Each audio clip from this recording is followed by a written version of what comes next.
Welcome to the Make Space for Growth podcast. My name is Sara Vicente Barreto, and I'm your host.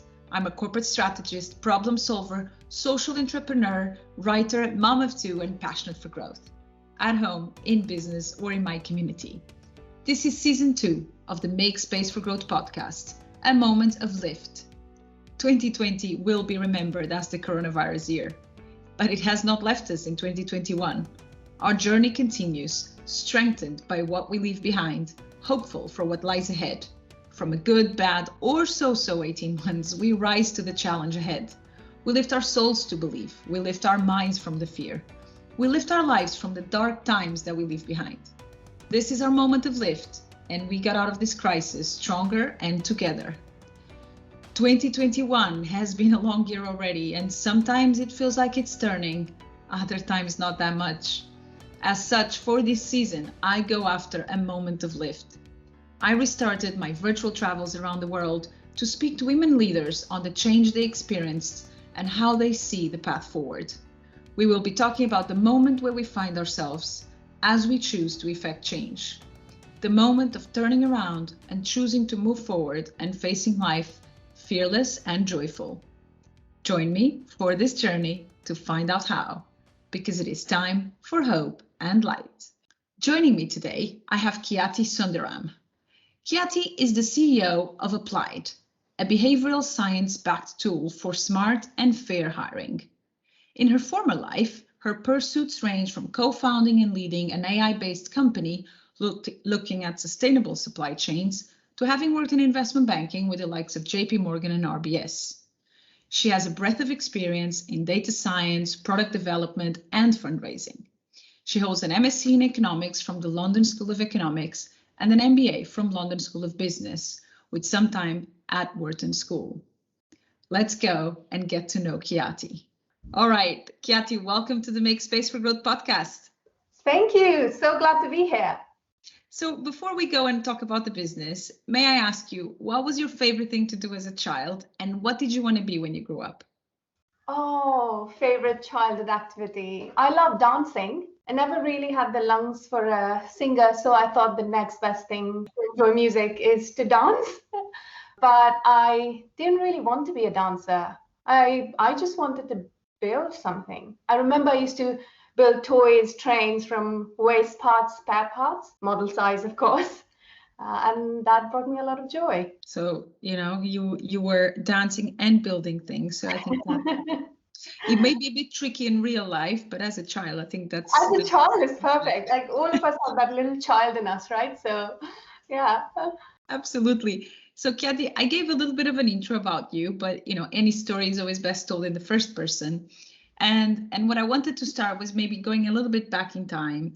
You worked in corporate finance for a few years, and in 2015, you decided to create your first startup. And it's been a bit of a new theme in some of the last podcasts I've had where, someone decides to leave the corporate life, set up your first business. Can you maybe tell us a bit, what was the trigger at the time and how was the experience? Because I think there's always a little bit of curiosity when people have a corporate life and how you change. Yeah, that's a reflective one for me. My experiences in banking was really amazing when you come to think of it. I think I had the banking high for a few years. I came in as an immigrant student, came in from India. I was enamored with the whole lifestyle, worked hard to get into it. And then one fine day, I realized that everything that I'd worked for wasn't what I wanted. It wasn't as appealing anymore. And I remember one incident. This was my friend and I, this is back in the day of glorious investment banking where we used to do like 16 hours or whatever it was. And my friend and I were sat after a long day and we were just discussing what the future looks like. He looked over at the shiny corner MD office and he said, "That's what I want." And then I looked across and I said, "You know what? It's a fabulous office, but it doesn't do anything for me." And I think that was in my head the cue to leave banking. But when it really comes down, what it really comes down to, I think, is the way I am. I've always been a bit of a reflective person and also very impatient. And I think those two things are very dangerous together. So you jump into things before you're ready. But I think it was a reflection of that was not the path that was appealing. And also, I just wanted to try something else. But when I left, I didn't know what I was going to do, except that I wanted to build something again. So you went back to your childhood to build something again.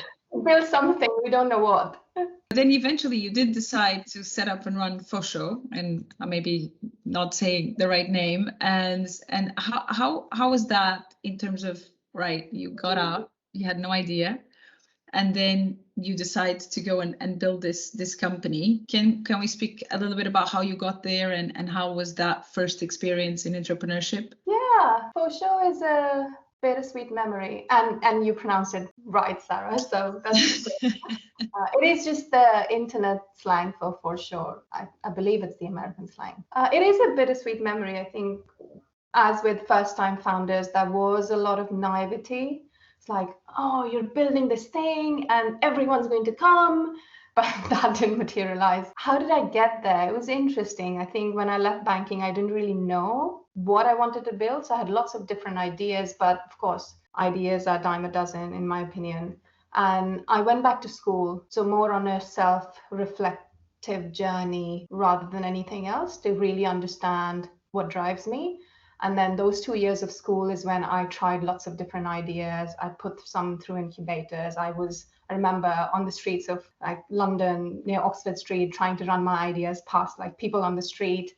And it was fun. It was really fun. It was an immersive learning experience just to understand what would work, what wouldn't. I landed at Fosho, what turned out to be Fosho, with my co-founder, who was my best friend during that journey. And that's probably the thing I missed the most. And so, you had all this immersive experience. You've created your first company, but then, you build it and people maybe didn't come the same way as you thought.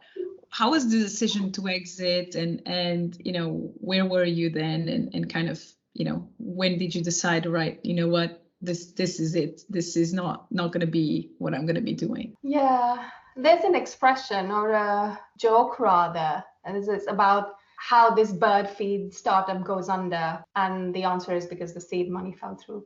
I'm sure the startup audience would understand that. But it just assumes that most startups run out of cash. But I think it was actually our inability to scale before cash ran out. With a startup, every day is survival, right? And cash was a crucial vehicle at that point. And we got to a decent amount of scale in the first couple of years of trying. And there was really good feedback from users and consumers. But we just couldn't get the traction that we could say with enough confidence that there's legs in the business. And perhaps there was the timing as well. I think we were 5 years too early for the market. I believe there are at least 2 companies doing what we plan to do with Fosho in the US right now and have raised a lot of money. So do you want to say what that is? We're gonna it's suspense. Yeah, no, we were building an AI-based machine learning platform for sustainable supply chains. And just so there's lots of waste in the world, and how do you get that moving across quickly but at the right pricing, because pricing is equally an art and a science. So we're using machine learning and behavioral, a lot of different kinds of machine learning to work on that. You were definitely slightly on the early side of that fashion, because it's probably now not just a fashion and much more part of the overall value chain to have that incorporated. And so the other story that I wanted to try and bring is, we always have, or most of the times that I brought CEOs here, they're all CEO founders, which you were at Fosho, because that's, for some reason, that's kind of what people assume, we're here CEO, you must be the founder because you're in a startup. But actually, you joined an existing company and you are running it. Can you tell us then the path, after leaving Fosho, and then how did you end up joining and running Applied? Yes, it's a fascinating story, if I say so myself. After shutting Fosho, I was in an inflection point. Like, I could go back to a corporate or build something again. And I don't think I had it in me to do another corporate or banking job after having run my first company. But I also equally did not have a second idea to start at that point. And I knew I had to get back to work. Like a lot of other people, I draw a lot of energy from work. And that's when I started applying for jobs. Oh, and let me tell you, it was devastating. I must have applied for over 200 jobs in 8 months after closing Fosho, and it just wasn't going anywhere. And I remember I met this recruiter, let's call him Bob for the purposes of this story. And so Bob asked for my CV and I updated, and I spent days writing it and rewriting it. And then I write a lengthy cover letter on top of it, and then I send it off. And Bob doesn't call me for several days. And then when I actually get hold of him, he tells me, you didn't fit. And I'm like, Bob, what do you mean I didn't fit? And he says, your CV doesn't fit anywhere. And this happened again and again and again over several months, maybe 8 to 10 months. And I just couldn't get a job that I think I was right for. And that's when I realized hiring is all broken. Like, we've taught people to assess proxies rather than what really matters, and proxies that sit on a piece of paper rather than anything else. And it was just so surprising and heartbreaking because people said I didn't fit in banking or corporate jobs anymore because, according to them, my 3 years of building a startup with my blood, sweat, and tears was a sabbatical. And I didn't fit in a startup world because I probably couldn't go back to work for someone else because I had run my company before. And so people are starting to draw inferences rather than what actually matters. And so that began my journey into finding a company that would really value my skills. And as history says, I landed at Applied as the Chief Product Officer in Jan 2019. I was tested purely on skills. And I'm using skills as a catch-all phrase for like mission alignment, values, aptitude, attitude, all of the things that really matter on the job. And a year later, I got a massive promotion to being the CEO to run the company. So, usually I go straight and talk about the running of the business, but you've enticed us with the story of the recruitment already. And so I think it's important you kind of explain a little bit of what does Plight do, because you are very passionate about it. I am very passionate about it as well. I was jumping up and down when we first spoke and said, please just roll this out everywhere. Can you tell us a little bit about what Plight is trying to do? Yeah, I've already mentioned a little bit about my experiences for hunting a job, and it's not a remarkable story, right? Because we hear this again and again from lots of different people, especially people from minority backgrounds. We are an end-to-end platform that helps you hire, but hire in the best way possible, i.e., use all of the research that's available. And there's about 50 years of research now that tells you what you should be doing when you're hiring, and not using gut instincts, not using proxies of information, but rather evidence-based information. And so we're an end-to-end hiring platform. We do part predictive, so we can predict and tell you what good looks like and who would be the best person for the job, and part debiasing. So we're removing all of the noise and all of the other bits that are creating noise in the signal, rather than giving you a predictive indicator of who is great for the job. And we like to think of it as it's just giving you better structures for more informed human decision making, because human decision making, we all know, is rife with biases. So we've had about 350,000 applications for us so far, and we hear this off and on that there's lots of people who wouldn't have applied for these jobs had it been a traditional CV or resume process, because they didn't feel confident that they would get the job. But same as me, I didn't, after sending like 200 applications with my CV and cover letter, I just didn't think anyone would give me a job. Yeah, no, there's an area that is rife for bias. It's interesting because we've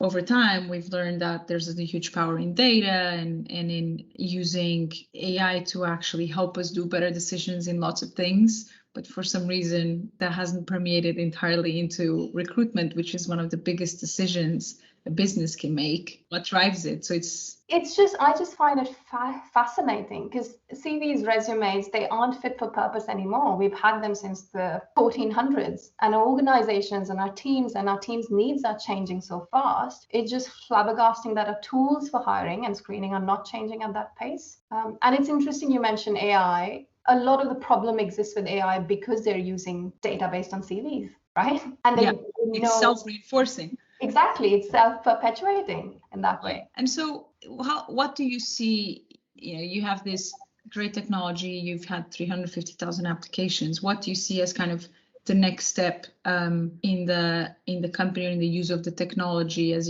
you look to kind of solve this problem at a broader scale? Yeah, I think we've touched on it. It is for us going on a path of ethical AI. Without opening Pandora's box here, we want to be the world's first safe AI in hiring. And it's a long journey. It's not just a game changer, it is a world changer. Because as we've said, a lot of the AI or machine learning or any algorithmic decision making that's made today is based in the hiring setting on past decisions. Now, past decisions were made with bias because they were made either on CVs or resumes or a LinkedIn profile based on, right, this is what you look like. Do you sound the part? Do you look the part? Have you gone to the best schools? Have you worked at Google, for example? So therefore, I automatically assume you'd be a great engineer.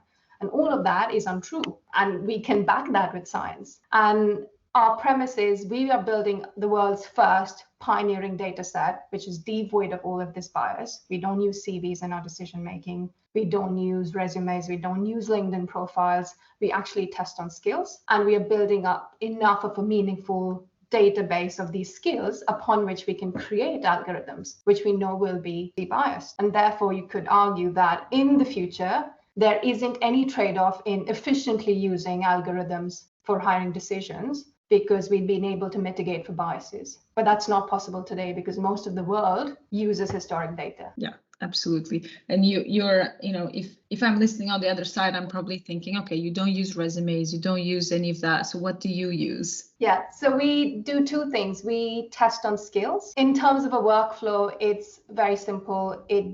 As a candidate, you would receive a questionnaire or a test with 3 to 5 questions. And these are text-based questions, which would allow you to showcase your skills. So we call them show me, not tell me questions. So are you able to demonstrate your ability to do the job? And they'd be questions that you would have to solve, for example, on your day-to-day job, rather than what you've done in the past. So it's more predictive of your actual talent for that job. And that's the first thing we do. That's testing on skills.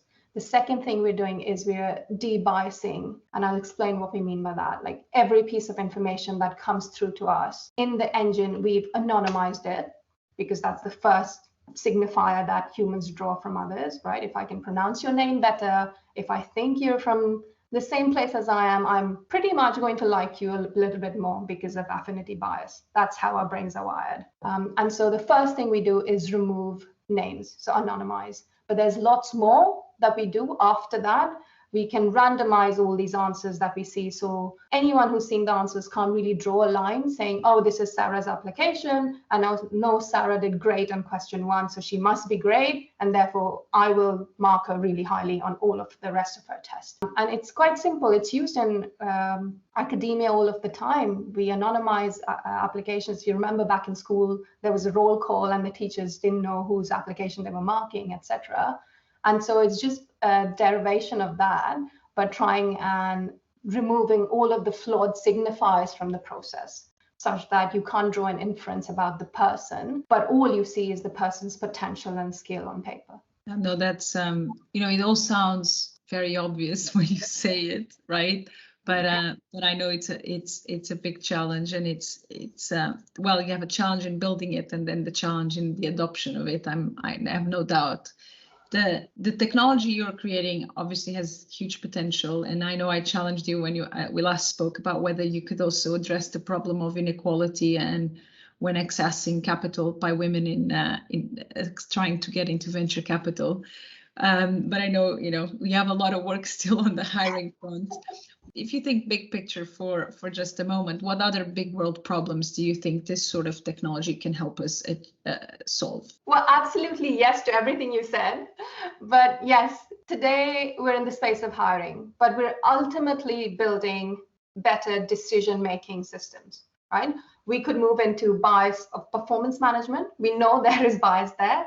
We could move into bias in how founders receive money. We know there is bias there, more so than not. And we could even move into bias in any other financial systems like bias in mortgages, right? We know that is rife with biases. And the world is just starting to see the potential of debiasing these decisions. And our product has the ability to change the face of nations, not just teams. Because as we said before, all human decisions are rife with biases. Now, it's great to use those biases in certain areas when the costs are not very high. But when we're talking about hiring, when we're talking about building the right teams for companies, the costs are really high. And there is also a flip side, right? There's the cost to society of, are we actually bringing all these people into the workforce that matter? Or are we providing all of these people financial inclusion that matters for the well-being of the society, right? And that's where Applied can step in. That's the really long term. That is the end game. I hope it's not a too distant end game, but I know there's a little bit of a long road ahead. So, Khyati, we spoke a little bit about the company, and we could be here kind of picturing what the future looks like forever. But as you know, I'm also trying to be bringing a little bit of kind of the inner workings of the business and you running it as a CEO, which is something I'm very passionate about. And obviously, we've had this pandemic, little detail that we got hit with over the last year. And maybe it's also good to speak a little bit about that. So you become the CEO of Applied a year ago, and a month into it, the pandemic hit. Not a year ago, almost 18 months ago. And then, you're on the job for a month and there's this pandemic. What happened to the business, and what did you quickly have to do? Well, do you know what my first job as a CEO was? It was closing a fundraise, because we've talked about that before in my previous startup, Cash, and it was imperative that we do that. So that was my first task. It was like the first month of the pandemic was a blur for me, because all that mattered was we had enough funding. So that's what I did. It took me a little bit of time to understand what was going on around the world, because I was so absorbed with tunnel focus on getting the funds needed for the business. But after that first month, I felt like things were falling apart. We started losing customers, as you can imagine, trying and selling recruitment in a pandemic. I mean, it was fun. It was also interesting because I was coming from product. I understand product really well, but I hadn't really understood the unit economics of the business, for example, right? So that takes time. It was a fair bit of a shock, but I've had my fair share of shocks over the years. So now I just treat shocks as opportunities to find gaps and plug them. But it was a very interesting and challenging experience. And what did you feel like, maybe in those first 3-6 months, what did you do because of the pandemic, but that it was actually quite good? There were a few things, right? It was like the perfect storm. I felt like the swan where you're like trying to be elegant, but at the bottom you're furiously scrambling to survive. But I think at that point, because we were losing customers, or people who had longer subscriptions with us were not renewing because they thought they would not hire for the foreseeable future, we took a bet saying hiring will normalize at some point, but we know it's going to be a hard road for 10, 12, 15 months, who knows? So all we could do is control for cash. And so we went into a massive cash conservation strategy, even though we just raised funds, which is interesting because you don't just raise funds to put it in a bank. You raise funds to put into the growth of the company. It's worked out because we basically became self-sustaining and profitable over the course of the pandemic. And now is the right time to invest in the business because things are opening up and starting to look better than they were 12 months ago. And you don't have to go fundraise now. Because we don't have to go fundraise now, which would be not great. It's not on your top list of priorities. So, Khyati, I'm curious. So you ran this business pre-pandemic. You ran a business during the pandemic. What big differences do you find? And I know there's differences that are pandemic related and others that have nothing to do with the pandemic, but just you and the businesses in different places. Can you point a few of those for us? It's interesting you say differences. In a way, not much. Like my brain just thinks of it as, right, we've been given extra variables now. Right? Because startups are so complex all the time. There's so many variables you have to optimize for. And you'll make mistakes, but it doesn't matter as long as those mistakes don't have really dire consequences. So in that way, nothing much really changed. It was an additional variable which we couldn't control for. So it was like, right, just throw in one more problem and we'll deal with it. Just a global pandemic. It's okay. We'll add it to the list. That's how I approached it, because there was no other way to approach it. It was so surreal. There was no other way that we could have rationalized or absorbed it rather than saying this is just another complication that has come in our long road. And you might have heard this. They said the road to success is full of construction. So I was like, right, this is another building in my path. We'll just have to bulldoze through it. Like we were going to cross the bridge, but someone forgot to put the bridge in place. So, you've been an entrepreneur now for almost 10 years. What were the most difficult decisions you had to do during this journey? Oh, it's been a decade about that. Yeah. Well, shutting Fosho down was one of the hardest. I think I wasn't ready to hear that it wasn't a viable business. I've always just heard so many no's, right? As an entrepreneur or a woman of color, you hear a lot of no's in life. And then with Fosho, there was a slew of no's we heard from customers, investors, consumers. And I thought they were all false signals. I'll just ride it out like all of the other no's in my life. But I suppose at some point we have to come to reality. So I think that was the hardest point, coming to terms with the fact that you'd spend so much time and energy and every waking hour building something, and it wasn't ready to go to market. And didn't really have legs at that point. But it could also be a function of lots of other things like luck, execution, etc. So it's very hard to get the attribution on that. That's probably the hardest thing I've ever had to do. It's always hard to kind of look and say, actually, this plan I have is not quite going to work. Let's move to, more to you and at a more Khyati level, not just the CEO.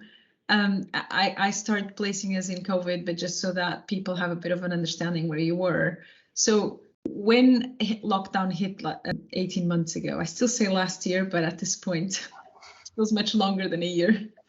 Where were you and what were the restrictions and the overall situation? Because I have been traveling around the world for this podcast. And so it's always interesting for people to see what was your situation. Yeah, I was in London. It was a hard period, like it would be for others. My family is in India, so in my entire family, my parents, my sister, and I haven't seen them in almost 2 years now. But I also think it was a bit easier for me in London. It wasn't as dire when I compare the situation to India and some other places. London for me was like safe haven. So it didn't feel like much had changed except for, right, I can't see friends, I can't go out, but life sort of continued in a constrained bubble. I was just biding time. I think the hardest was, right, my family is under much more pressure than I am in India, and I couldn't see them, and I can't help in any way. And I think that was stressful to deal with. Yeah, that was I think in some places we start seeing light at the end of the tunnel, but it's not. Whilst maybe 18 months ago we were all starting on the same storm, not on the same boat, because the boats were very different. Now you kind of feel like people are starting to be at very different paces, and that does create a little bit more difficulty on it. And lots of people, putting a positive side to it, started kind of new things. Some people started baking, some people started puzzles, coloring by numbers, new language. One of my colleagues told me yesterday she created a philosophy club. That was first for me, and I was like, all right, I gotta that one that beats the ones I knew. Did you start something new that you would have done? Unfortunately, I'm not as interesting as your friend. I did not start a philosophy club either. But I felt like I was given the gift of time. No more commuting to work was a blessing. At least I took it as such. So I just spend much more time looking after my well-being.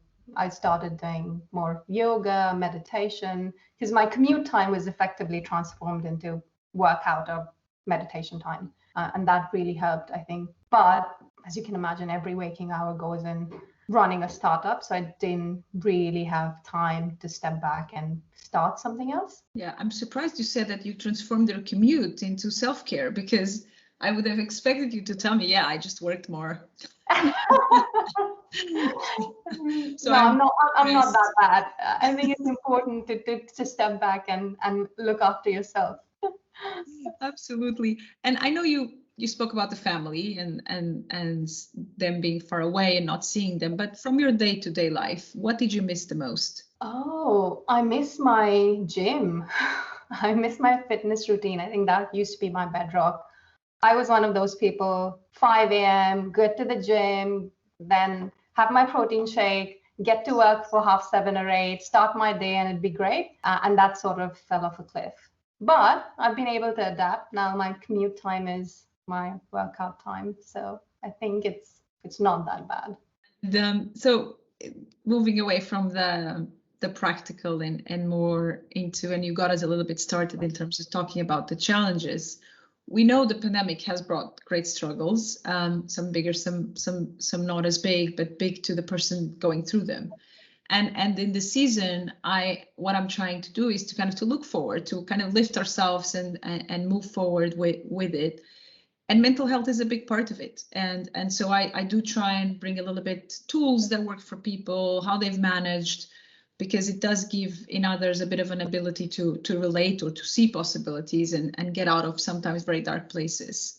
What was in this time your high points and your low points in this journey, if you don't mind sharing? I think they are both sides of the same coin. I think my low point was similar to what you've said. It just felt like there was no light at the end of the tunnel. It felt like it was dragging on, and right there wasn't any social or personal life. There was just work, and it became all consuming, and it felt like everything was falling apart. And that can take you to dark places, as you said. You can also get very lonely.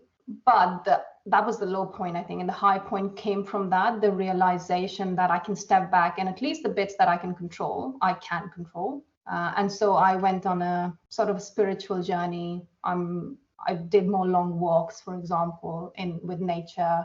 I did more meditation. I did what I could to have a sense of, or a semblance rather, of control.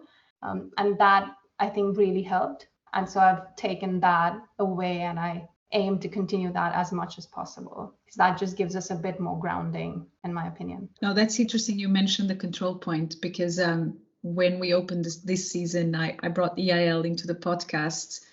She's a psychologist, and she talked about exactly that, which is how we needed to take back control. And so, you found your ways in how you could, I can't control everything, but at least I can control the small bits. And I think there's been a lot of that. When I did go and did some puzzles. And so, at least I knew that there was a finite. But you're good at puzzles.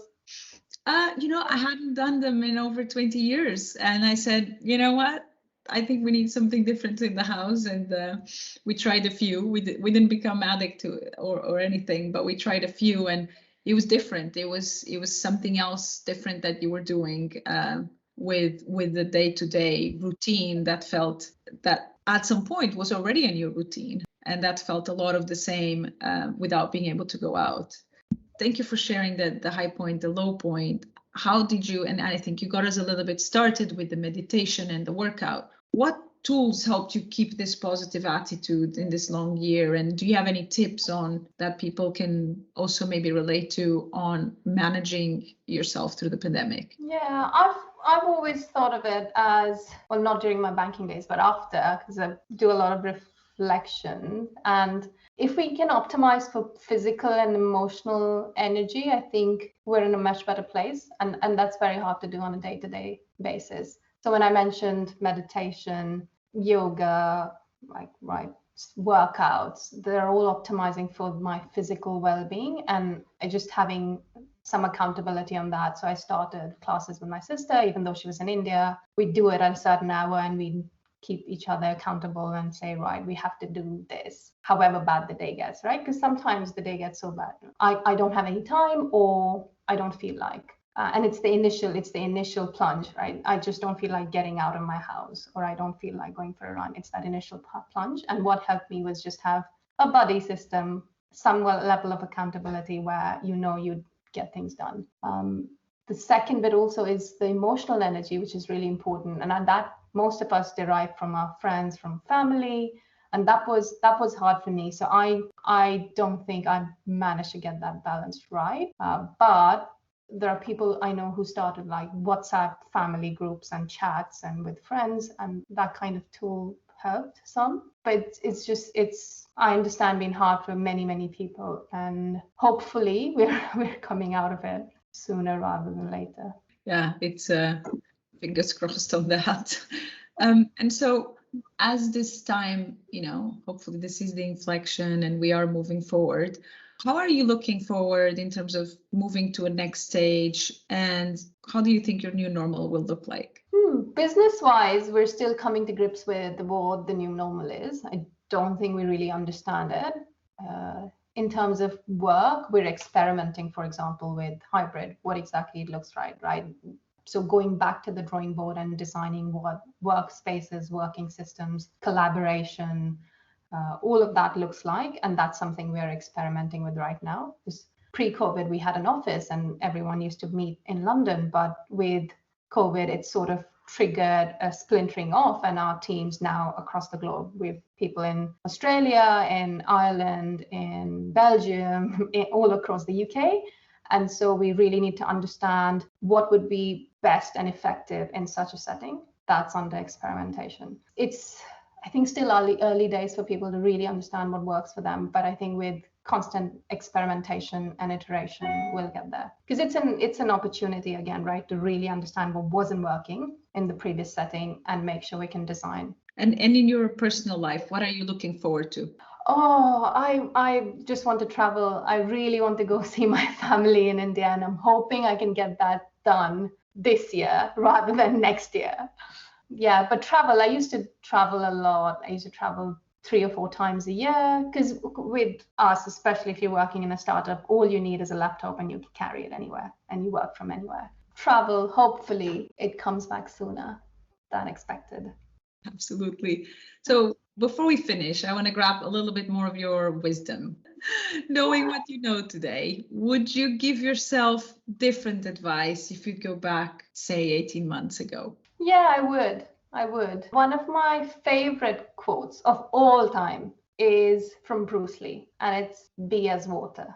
And I think I'd forgotten that when the pandemic hit. So it's just be as water. You know how water is, it flows through everything. Whatever comes in its path, you sort of meander and navigate around it. And it really speaks to me. And I tried to do that most of my life. But when the pandemic hit, because it was so surreal, I just forgot that, and like life started feeling like it was unraveling. I would remind myself of that every time. So like advice to my younger self. You just gave me the title for the podcast, by the way. And if that's great. It's settled. We're done. If you could pick one, and I'm sure there were many, what were the biggest challenges that this, last 18 months, 2 years have brought you? Well, I don't want to say work, then I'd sound cliched, but I think it was, for me, family. Even the work and everything felt like a challenge, right? But if I had to choose one, I'd say family. It was really difficult, and you'd be surprised because I've been living away from my family for the last 15 years, right? I came here 15 years ago. I chose to live here.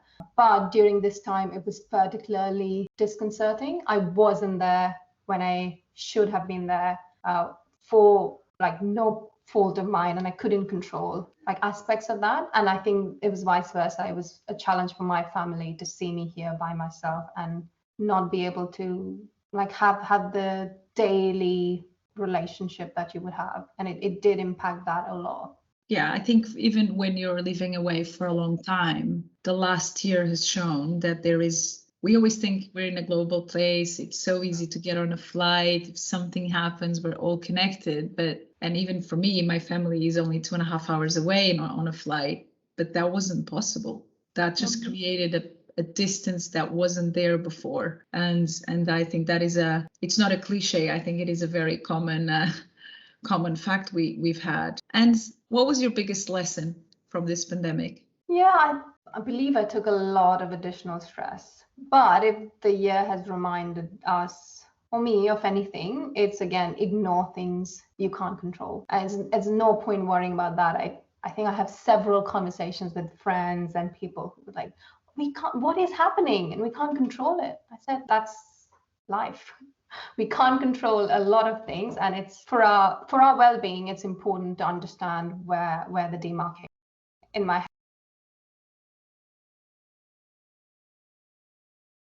head.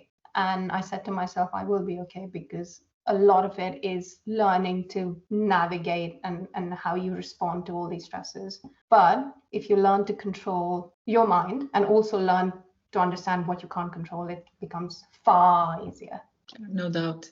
So 2 questions to finish us off, surprise ones. Can you recommend us a book for 2021? Yes, there's quite a few I'm reading actually. I could, just one. You're putting me in a hard spot. Okay, 2. Well, the one that I really like, for while we're talking about well-being and taking care of yourself, there's one on managing yourself, and it's basically a compilation of all of the HBR sort of articles that they've written over the last 10, 20 years. That's amazing. And then the other one I'm reading is called Invisible Woman. And if your audience likes that sort of thing, then it's particularly interesting. It's a very lyrical take on what the world around us is designed for, and it chooses to ignore rather at some points, like women or minorities. And it's really, really interesting to understand how the world looks and shapes around us as we're women. I'm going to put those on my reading list for sure. My reading list is getting a bit long, but I am going to put those in. Khyati, can you close us off with one word for 2021? Ooh, energizing. We need to be energized. That's exactly what we need. Khyati, thank you so much. It was amazing to have you at the podcast. Thank you for sharing. I really appreciate your time. And thank you, and best of luck as you kind of change the world with the applied technology to make us all less biased and doing better decisions. Thank you, Sarah. We need all the luck and all the well wishes. But thank you for having me here. I had such a great time speaking to Khyati today. She was candid about her first startup and how no matter what they build, it was just not sustainable. And as she found rejection through her job hunting process after that, she realized how biased recruitment was. Today, she runs Applied, a company she did not found, but where she became the CEO 1 month before the pandemic hit, and whilst closing a fundraising round. As she puts it, the pandemic was just another variable to deal with in the world of running a startup. Ultimately, we also spend a lot of time talking about life through the pandemic, the challenges it brought us, and how to move forward. I love the quote she brought to us, "Be like water." I hope that leaves you inspired today. Thank you for listening, and share the podcast if you liked today's episode. Reviews and feedback are always great too. Thank you to Alice Stansfield for making it all sound so brilliant. Until we meet again, stay well, and I get to do this.